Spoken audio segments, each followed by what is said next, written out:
Eh bien, bonjour à vous tous. Je suis ravie de vous retrouver sur Eternal Sunshine.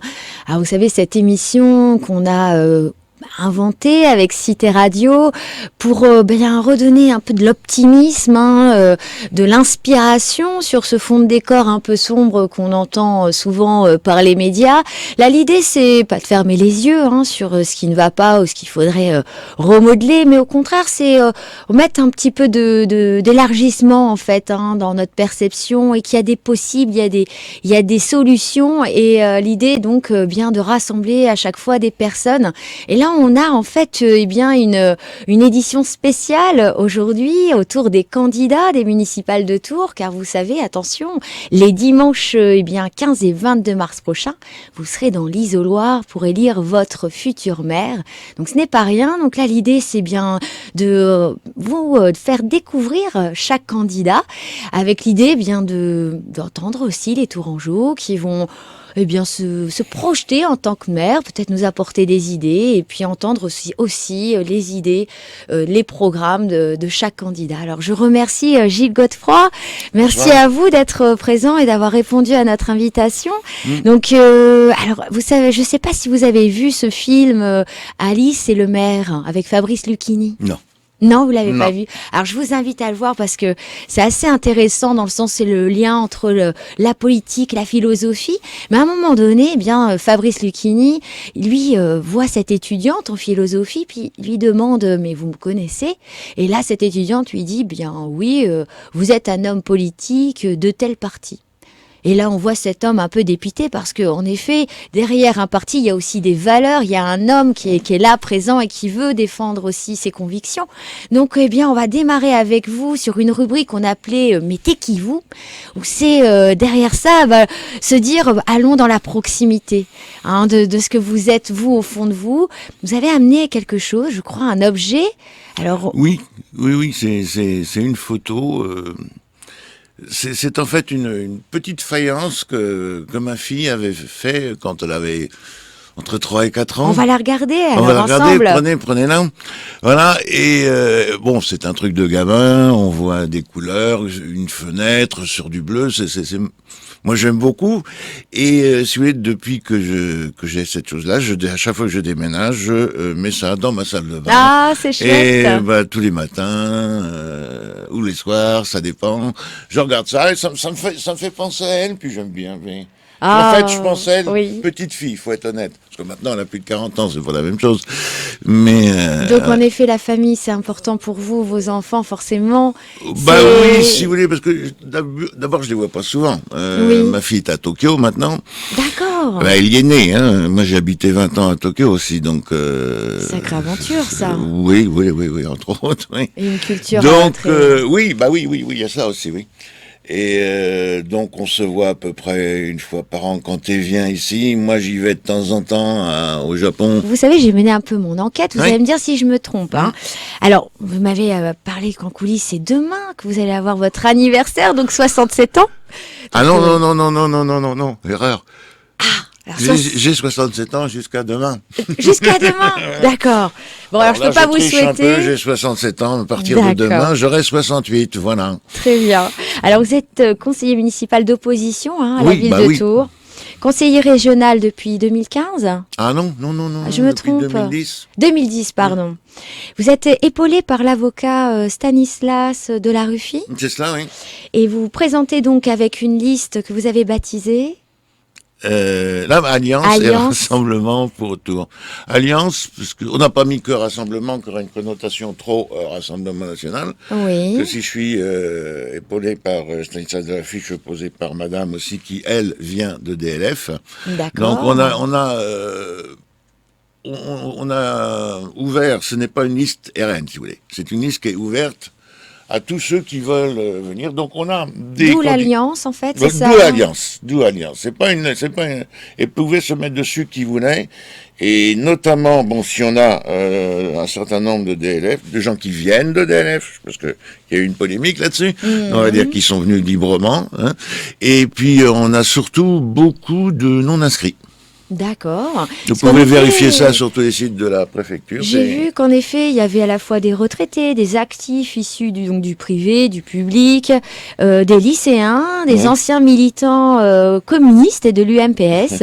Donc en effet, vous avez vraiment là eu l'envie d'ouvrir plus Oui. largement Oui. à tout parti et Oui. toute couche sociale, tout âge. Alors, tout social, ça a toujours été, tout âge, ça a toujours été. Oui, Hein, ça. c'est plutôt en effet cette nouveauté de l'ouverture à d'autres partis. C'était dans notre ADN depuis un bon bout de temps, si vous voulez, parce que c'est la situation externe, Oui. si vous voulez, qui pousse. Hein, avant, si vous voulez, dans les années 70, on était tel parti, parce que ceci. Et des fois, c'était générationnel. Hein, c'était. Tandis que là, le monde est tellement en train d'évoluer, il y a des gens qui s'aperçoivent que ce qu'on avait dit il y a 30 ans, où on se faisait traiter de tous les noms, y compris facho et tout le bazar, c'est en train d'arriver. Et ça, ici, regarde un petit peu les images en arrière, on va voir sur l'INA ou des choses comme ça. Et donc, ce sont les gens qui viennent vers nous, si vous voulez. Vous allez me dire si vous êtes d'accord avec moi, mais vous savez que pour aimer et aider les autres, il faut s'aimer soi-même. Oui. Alors, ma petite question, elle est qu'est-ce que vous aimez chez vous et qui pourrait être quelque part une qualité pour un futur maire? C'est la question traître, ça, hein. Ah, c'est vrai. Ah oui. Souvent, on a du mal à se voir soi-même. Ou qu'est-ce que vous pourriez nous dire, partager au Tourangeau? Je m'adapte très bien à tout. Oui. Je m'adapte très bien à tout. Il me faut un certain temps, mais je m'adapte absolument à tout. Qui vous a amené d'ailleurs rapidement, mais ce Japon, c'est une Suite rencontre. de hasard, oui, c'est- les rencontres, suite de hasard, et puis une jeune fille qui était magnifique. Ah, J'ai bah, jamais pu écoutez. résister à des yeux bridés, qu'est-ce que je vous dise? Ah, vous avez un coup de cœur. Eh ben oui, Ça, eh ben oui. très Donc bien. oui, mais- je dirais une facilité d'adaptation. Oui. Ouais. Donc Oui. il y a une certaine ouverture pour le coup derrière. Bah, obligatoirement. Mais de toute manière, quand vous voyagez partout, vous avez parlé plusieurs langues. Moi, je suis aussi d'origine belge, parce que j'ai de la famille qui était flamande. D'accord. Donc, j'ai vécu dans tous ces milieux-là où on sait très bien que quand on passait la frontière, c'est un autre langage, que c'est d'autres manières de faire, que le pain avait pas le même goût, que toutes ces choses-là. Quoi. Ça, c'était quand j'étais gamin. Après, que ce soit pour partir en Angleterre, où je suis resté assez longtemps en Angleterre, Tokyo, Vous avez bien beaucoup sûr, voyagé. et puis Los Angeles, pas mal, parce que c'est juste en face, quoi. D'accord, Tokyo, oui. Los Angeles, c'est en face. Oui, pas mal. Enfin, voyager. Oui et non, c'est pas vraiment voyager. J'ai habité dans des Habité, endroits oui. différents. Je me suis pas trimballé pour voyager. Donc il y a un goût vraiment de la découverte d'autres cultures. Ouais. Ah oui, ça c'est fondamental. Ouais. Alors, vous savez, on a à Cité Radio eu l'envie d'aller à la rencontre des Tourangelles et des Tourangeaux Oui. pour en fait voir, eh bien, les entendre sur l'idée de s'ils étaient maires, qu'est-ce qu'ils feraient, ou s'ils avaient leur futur maire devant eux, qu'est-ce qu'ils aimeraient leur dire. On va les écouter. Oui. Bonjour Patrick, Bonjour Johan. nous sommes aujourd'hui là pour parler logement et éco-construction. Donc vous êtes architecte auprès de Renovela, une entreprise d'éco-construction. Qu'est-ce que vous auriez envie de dire au futur maire Tourangeau sur le logement? J'aurais envie de lui demander de l'inviter à mettre le paquet, vraiment, mais le paquet, sur la rénovation des maisons existantes, des copropriétés existantes aussi. Pourquoi? Parce qu'on le sait, l'enjeu de la transition écologique, c'est un enjeu majeur, pas que pour nos enfants, mais pour dès maintenant. C'est-à-dire que c'est un enjeu pour garder notre ville habitable et heureuse, un lieu où il fasse bon vivre. Et c'est aussi un enjeu de limiter la précarité énergétique. On le sait tous, des passoires thermiques, ça coûte cher parce qu'on dépense de l'argent pour du gaz, pour du fioul, etc. Donc il y a des incidences, des répercussions dès demain de la rénovation énergétique des bâtiments, à savoir que les factures énergétiques vont s'effondrer. Voilà, donc ça, les ménages le verront sur leurs factures. Et ensuite, il y a un vrai enjeu de créer de l'emploi. Et c'est de l'emploi ici sur Tours. Bonjour Véronique, donc vous êtes présidente de l'association des habitants du quartier des Fontaines. Bonjour, on est ici pour parler des municipales. Qu'est-ce que vous feriez si vous étiez à la place des futurs candidats et que vous arriviez à la tête de la ville de Tours, Véronique? Bien sûr, la sécurité qui revient assez souvent, plus de caméras, à condition que celle-ci soit exploitée parce que, à mon avis, ce n'est pas le cas. C'est pour peut-être faire permettre aux gens de se dire on est plus en sécurité parce qu'il y a une caméra, mais elles ne sont pas forcément branchées ou exploitées. Ça, c'est clair.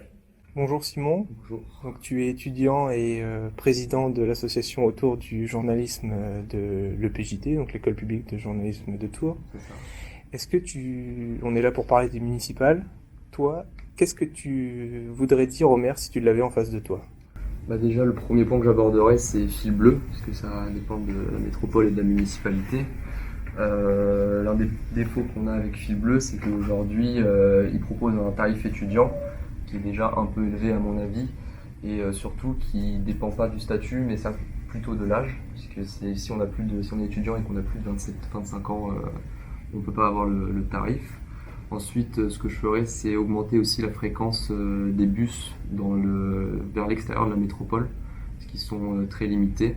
Et je proposerai aussi un service de nuit, même s'il est très léger, au moins un bus par heure, pour éviter que les personnes qui sont dans l'hypercentre aient besoin de marcher parfois 30 ou 40 minutes pour rejoindre l'extérieur de la ville ou leur logement.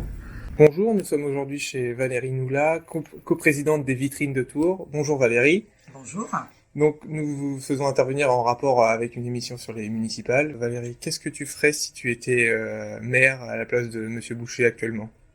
Alors, compliqué, j'aimerais pas être à sa place, mais effectivement, peut-être avoir un développement et une communication plus importante au niveau des commerçants, un développement. Alors, c'est vrai que les commerces en centre-ville perdent du flux, c'est ce qu'on remarque, mais effectivement, on s'aperçoit quand même que les Français ont un attachement fort pour leur centre-ville.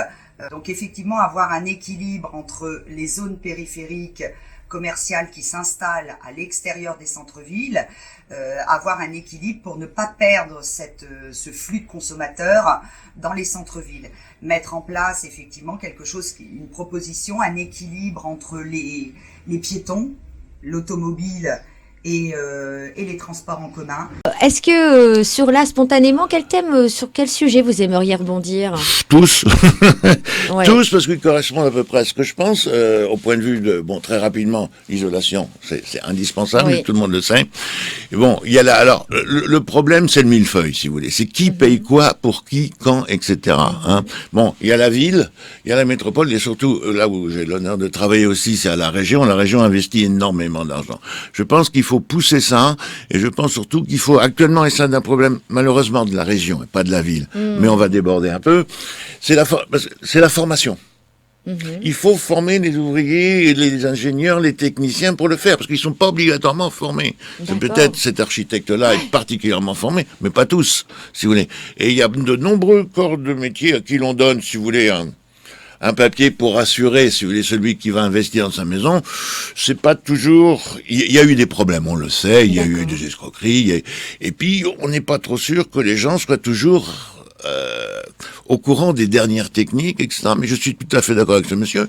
Il faut absolument augmenter ceci, mais surtout, enfin, il y a des aides financières, mais surtout former des gens qui vont être capables de faire ça. Parce que là, c'est une nouvelle branche de métier qui est en train de se créer. Et bon, pour créer une nouvelle branche, ça prend du temps. Et sur le commerce, alors, pour le coup... Alors, le commerce, si on parle vitalité. du centre-ville, c'est un peu le même problème. Ça fait des années qu'on fait la chasse à l'automobile. Hein, c'est la méchante automobile, le très très méchant CO2. Ça, bon, on est d'accord. Avec une politique de parking qui est absolument épouvantable, de stationnement, excusez-moi. On est en train de massacrer tous les gens. Et de toute manière, maintenant, vous voyez que dans les centres-villes, c'est vide.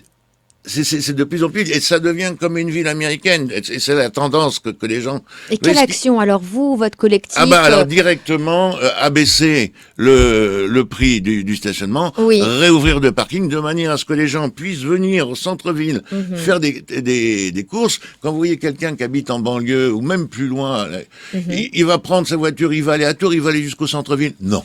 Ah, non, oui. non, il va au champ, on n'a pas le droit de citer de marque, mais je m'en fous. Les grands centres voilà, commerciaux. voilà, On il est va à ça. d'accord. Et puis Oui, ça se sur construit, périphérique. Mais maintenant, centre-ville, enfin, l'autre, j'y suis Donc allé il y aurait une l'autre jour. action en effet sur cette régulation du Bah, stationnement. bien et- sûr, alors, on va vous dire, le Mhm. centre-ville de Tours est extraordinaire. Oui, je veux bien. Le samedi, l'après-midi, où vous trimballez dedans l'avenue nationale, où vous trouvez exactement les mêmes marques que vous trouverez à Orléans, Troyes, etc. avec, enfin, je sais, ça devient d'une uniformité, mais confondante. Mhm. Essayez de faire, moi j'étais souvent obligé. Ah, vous voulez dire pour le commerce indépendant, vous aimeriez qu'il y ait... Ah ben qu'on laisse beaucoup plus. Enfin, ces gens-là sont pris à la gorge. Mhm. Sont pris à la gorge avec toutes les taxes qu'ils payent, avec la non-possibilité pour le chaland de se garer. Mhm. C'est ça le gros problème. Moi, j'ai des amis commerçants qui ont déménagé, qui se sont retrouvés en banlieue et qui travaillent sur le web et ils sont tranquilles. Il y a absolument quelque chose à faire là-dessus. Oui. Et si vous voulez, la mauvaise politique soi-disant écologique d'interdire à tout prix les voitures en ville, ah bah ça, il y aura plus rien en ville, il y aura que de l'herbe, hein, ça c'est sûr. Vous Oui, allez- c'est un juste équilibre en fait. bah voilà, c'est que vous êtes en train ça, de c'est dire. ça. Moi, Oui. aller dans le centre-ville, un après-midi, mais voilà. Et alors sur la mobilité, parce qu'on a, Bon, le la temps passe, mobilité. mais Oui, alors, il y la a mobilité toujours le des même problème étudiants. Oui, bah c'est sûr. De toute manière, Tours est considéré comme une des villes les plus chères pour les étudiants. Mais qu'il faut voir aussi, vous parliez à juste titre des logements. Alors bon, M. Boucher a des très grandes visions, de grandes sculptures, etc. Mais par contre, on manque de studios. On manque énormément de studios pour Ça, je les. ne savais pas. Ah oui, on en manque énormément. Non, bah évidemment, ils vont plus loin, etc. Après, les problèmes de fil bleu. Alors, faut voir comment c'est financé, où en est la région, et ceci, et savoir que, si vous voulez, ils ont des enveloppes, donc il faut absolument reconsidérer le budget en général. Si vous voulez, le gros problème de ces deux, parce qu'il y a eu deux majorités, si vous voulez, dans ce truc, c'est qu'ils mettent énormément d'argent pour le prestige. Le prestige de la ville de Tours, ceci, etc., mais pas assez pour la vie des gens, parce qu'il faut pas oublier quand même qu'en 2014, chiffre de l'INSEE, Tours avait 18% de gens sous le seuil de pauvreté. Maintenant, on a fait des progrès, on est à 22. D'accord. On passe pas son temps à dépenser de l'argent pour le prestige, mais pour des gens qui ont des problèmes de chauffage. Alors, de chauffage, d'isolation, parce qu'il faut bien entretenir, qui ont du mal pour payer leur loyer, et puis qui ont du mal pour faire leurs courses, qui ont interdit de prendre leur bagnole. On a, si vous voulez, vous connaissez, bien entendu, la fable de La Fontaine, la grenouille et le bœuf. Eh ben, c'est ça. C'est ça. Et là, on va un jour péter sous les emprunts. Alors, je rembourse un peu d'emprunts, je réemprunte, je rembourse, je remprunte, ils lancent tous énormément de travaux. Ce qui fait qu'il va coincer le maire suivant, hein, faut pas vous leurrer, il sera obligé, parce que quand vous Alors avez c'est vrai qu'après il y a un cette... demi-chantier, il faut finir le chantier. C'est hein. un jeu d'équilibriste un peu entre j'ai pas projet dit que c'était d'investissement et, Voilà, c'est ça, et c'est aussi ça, c'est en ça, effet c'est ça, les c'est enjeux des habitants Voilà, au cœur voilà. de la ville. Donc, si vous voulez, le cas de cet étudiant, c'est typique. On va le sacrifier pour avoir des grands trucs de prestige. Et une sur la grande entrée. sécurité, pour le coup, Ah bah, alors la là, sécurité, l'idée des caméras, Oui. qu'est-ce que vous... Alors, est-ce que vous- il y a comment une vous l'abordez, chose- vous Moi, je suis d'accord. D'abord, là, il faut reconnaître, il faut rendre à César ce qui est à César. Il faut reconnaître que Christophe Boucher, l'équipe de Christophe Boucher, a fait énormément d'efforts dessus. D'accord. C'est vrai. J'ai entendu la dame dire, on ne sait pas si elles sont branchées ou pas. Ça, c'est pas vrai. Et c'est moi qui suis d'opposition, je vous le Oui. dis, parce que j'ai été visiter le centre. D'accord. J'ai été visiter le centre. Donc au moins, c'est rassurant. Là, non, mais ils ont tout à fait raison dans le sens que c'est bien gentil d'avoir des données. Maintenant, qu'est-ce que vous en faites? Le problème, il est là. Quelle action, par exemple, vous proposez, vous, pour la sécurité des quartiers? Alors, bon, dans les quartiers, ne serait-ce qu'au début, par exemple, le tram. Mhm. Qui ait au moins une présence policière dans le tram. Parce que je connais Ah, beaucoup vous de pensez femmes. que c'est nécessaire? Ouais. Les femmes, à partir Alors, de 7 heures le soir, Ça serait dans l'objectif, en fait, de la de prévention. proximité, de prévention. De D'accord. prévention. La même chose aux urgences. Oui. Alors, il est indispensable qu'il y ait une présence policière qui soit là, et non pas comment on appelle ça, des gardes qui n'ont le droit de rien faire. Hein, mais oui, il faut absolument ceci. Donc, augmenter la présence de la police. Mais intelligemment. Il faut que la police soit vue partout, si vous voulez. Qu'il y ait une présence rassurante. Les gens se sentent en danger. On parlait, je reviens en commerçant, on parlait, mais combien se sont fait racketter? Et ça, tout le monde le sait. Et après, on dit, ah, bah, on n'y peut rien. L'autre jour, j'étais à une réunion de Marie-Bastier. Oui. Où ils avaient refait tout Marie-Bastier, on va dire, hein, pour simplifier. Et il y a quelqu'un dans l'assemblée qui a dit, ah bah, monsieur Boucher, c'est magnifique ce que vous nous avez fait, mais il y a le dealer là-bas, au 2e étage, porte gauche, etc. Il a donné son nom, son adresse, etc. Le nom, il l'a pas donné parce qu'il savait que c'était dangereux pour lui. D'accord? Réponse de Boucher, on n'y peut rien. On n'y peut rien. On n'y peut rien. Et réponse, le pire du pire, c'était la secrétaire de la préfecture qui m'a dit... Je vais rebondir là-dessus. Alors, qu'est-ce que vous auriez répondu, vous, à cette habitante? Elle vous aurait fait cette confidence. Je suis pas le maire, mais il faut savoir qu'un maire, c'est quand même un OPJ. C'est le premier officier de police municipale. C'est lui le chef. Mais quelle action vous auriez et quelle préconisation? Quand on veut coincer des dealers, on le fait. Alors, ce que je veux vous proposer, c'est de prendre en fait un petit papier côté public, côté item. Alors, lequel est public, lequel est... Là, de ce côté-là, c'est les publics, et là, vous avez l'item. Attention, grand suspense. Attends. Comment tenez-vous? Bien. Les associations, oui.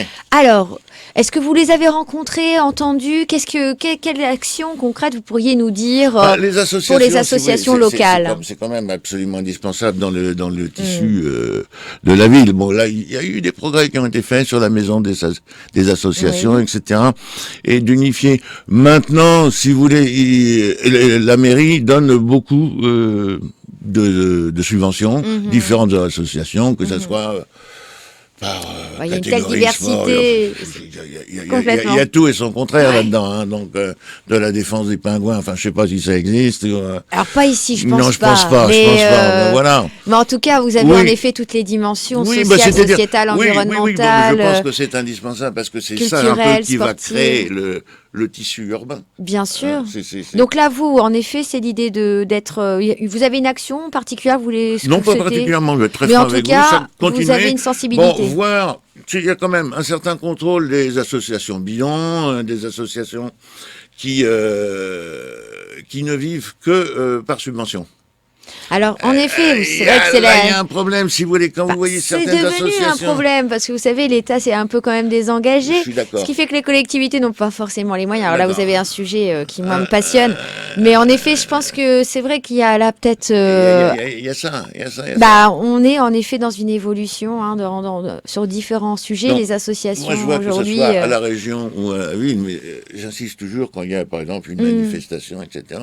Bon, est-ce que les gens, s'ils font une réunion, n'importe quoi. Est-ce qu'ils font au moins l'effort d'avoir une buvette et de récolter un petit peu d'argent? Est-ce qu'ils vendent leurs produits? Est-ce qu'ils font... Bon, à partir de ce moment-là, on voit que l'association est bénéfique parce que je connais d'autres associations où c'est du bidon total, c'est des pompes à subvention. Et là, justement, il faut les voir. Donc, il y aurait une ligne, en fait, pour vous, une ligne politique, c'est-à-dire vraiment avec des... Non. Pas politique, mais dans le sens de, il faut que tout le monde travaille en même temps, que ceux qui bossent font des efforts soient aidés. Que ceux qui bossent fassent des efforts et soient aidés. Puis ceux pour qui c'est juste des pompes à subvention, non, merci, excusez-moi. Enfin, quand on vous demande des subventions pour des repas d'étudiants vietnamiens, pour un repas, non, là, faut pas se foutre de moi quand même. Alors après, j'ai rien contre, mais c'est-à-dire que vous allez en fait jauger sur l'impact social. Comment vous allez en fait alors décider Oui, l'impact social. Il est évident aussi que parce que ça va être un problème qui va être crucial et personne n'en parle. C'est les problèmes de l'immigration, c'est-à-dire tous ceux qui, sous couvert d'une association quelconque, font venir des immigrés illégalement, ça c'est niette. Alors ça existe, ça? Oh oui. Écoutez, je suis pas au courant, mais vous... Oui, il y en a. Peut-être alors. En tout cas, je pense qu'en effet, il y a des associations qui agissent aussi pour les migrants, par exemple. Ça c'est non. Ça c'est non pour vous. D'accord. Et pourquoi? Ça c'est intéressant. Parce qu'il y en a assez, c'est le problème des MNA. Si vous voulez, s'il commence à y avoir un petit peu de chamboulage dans le Sanitas, etc. Pourquoi? C'est parce qu'avant, c'était les Tchétchènes qui tenaient tous les milieux. Et maintenant, ils sont en train de se faire reprendre par les MNA. Donc là, à ce moment-là, on est dans la guerre des gangs en ce moment. Vous demandez, vous le savez, vous êtes journaliste, vous savez bien que c'est vrai ce que je vous raconte. Animatrice. Je ne prétendrai pas être journaliste. Bon, enfin bref. Non, mais en tout cas, c'est vrai que la question des migrants, malheureusement, on n'a plus le temps de... Notre position a toujours été claire là-dessus. Oui, on s'appelle oui. quand même Rassemblement National, c'est pas pour rien. C'est une position très claire. On est contre l'immigration massive qui nous envahit. Et le pouvoir du maire là-dessus... Est-ce que vous pensez pas qu'il serait bien d'avoir une vision plutôt macro et d'aller plutôt sur les relations internationales plutôt qu'en micro? Ça n'a jamais rien servi. Parce qu'à un moment donné, s'il y a des migrants, est-ce qu'il n'y a pas aussi des facteurs qui amènent l'immigration? Enfin, nous pouvons malheureusement pas débattre avec vous. Ça fait 30 ans qu'on nous dit ça. Oui, mais je vous donne mon avis en tant que Tourangelle. Moi, je vous dirais personnellement, mais ça n'a rien à voir avec les municipales. Moi, je serais tout à fait pour développer ce qu'on appelle la francophonie. Oui. Et tout ce qu'il y a en Afrique, etc. Et se servir de la francophonie comme moteur de développement. Ça, c'est ça. On a en fait notre Johan, qui est donc jeune service civique à Cité Radio, qui a une question. En fait, c'est vrai, entre ambition et budget, comment ça se passe tout ça? Bonsoir messieurs les candidats. Nous avons vu dans le point que la ville de Tours est très mal classée au niveau de l'endettement. Comment donc allez-vous gérer cette dette et continuer à garder notre ville attractive? Alors là, rapidement, malheureusement, comment gérer la dette tout en... Il y a 12 ans, entre 12 et 13 ans de dette. Parce que dans le rouge, si vous et moi avions ça auprès de notre banquier, on serait tous les deux retirés de la Banque de France. Donc ça, si vous voulez. Et là, c'est les dépenses dispendieuses, c'est ce que je vous disais tout à l'heure, c'est les grandes dépenses de prestige. Donc vous, en fait, dans votre action, ce serait vraiment de vérifier les projets d'investissement. Mais bien sûr. Vérifier. Alors, bon, on est pris quand même dans un piège, parce qu'à partir du moment où le maire sortant vous laisse des travaux qui sont pas terminés, on reste pas avec un chantier. Donc là-dessus, on va être très très limité. Mais les choix... Oui, il n'y a pas de souci. Les choix pour certaines choses, où on voit par exemple 3 millions ici, 6 millions là, etc. Non, c'est comme si, par exemple, vous avez une maison, le toit fuit, les murs sont fendus, et vous payez un architecte pour faire le plan de votre piscine chauffable. Je dis non, ça va pas. Quand on a le toit qui fuit, on fait pas construire une piscine. Donc là, en fait, pour vous, votre collectif, c'est vraiment d'être très regardant sur ce projet d'investissement. Exactement. C'est notre dernière minute pour finir cette émission. Qu'est-ce que vous aimeriez ajouter aux Tourangelles et aux Tourangeaux? Écoutez, c'est que nous, on est un groupe qui a toujours été très souvent décrié, et ça fait partie du folklore, mais qui n'a jamais été essayé. Non, parce qu'on voit les autres d'abord, par exemple, quand je vois les gens qui sont en train de tracter, etc., je sais très bien qu'ils n'ont pas encore déposé leur liste, ça m'amuse. Mais ce qui fait peur, c'est de voir tout l'argent qui est investi dans des papiers de luxe, des grands tirages, etc. Et c'est ces gens-là qui, plus tard, vous disent qu'ils vont s'occuper soigneusement des finances de Tours, s'occuper soigneusement du Tourangeau qui peine. Alors qu'est-ce que vous diriez donc pour vous, pour votre collectif? Économiser. Le collectif va voter pour nous, tiens, cette idée. Allez, c'est parti. Donc on part sur ces derniers mots. Voilà. Je vous remercie beaucoup, Gilles Goldsfroy, de ce que vous nous avez là partagé. Et ce début aussi, je trouve que c'est bien de dévoiler aussi ce qui vous fait vibrer. D'accord. Donc, je remercie aussi Bruno ainsi que Guillaume de la technique de jouer ce jeu pour faire qu'on ait une belle émission. Ensuite, à Johan, merci de ce travail main dans la main avec moi. Et puis, moi, je vous embrasse bien fort et je vous dis à bientôt.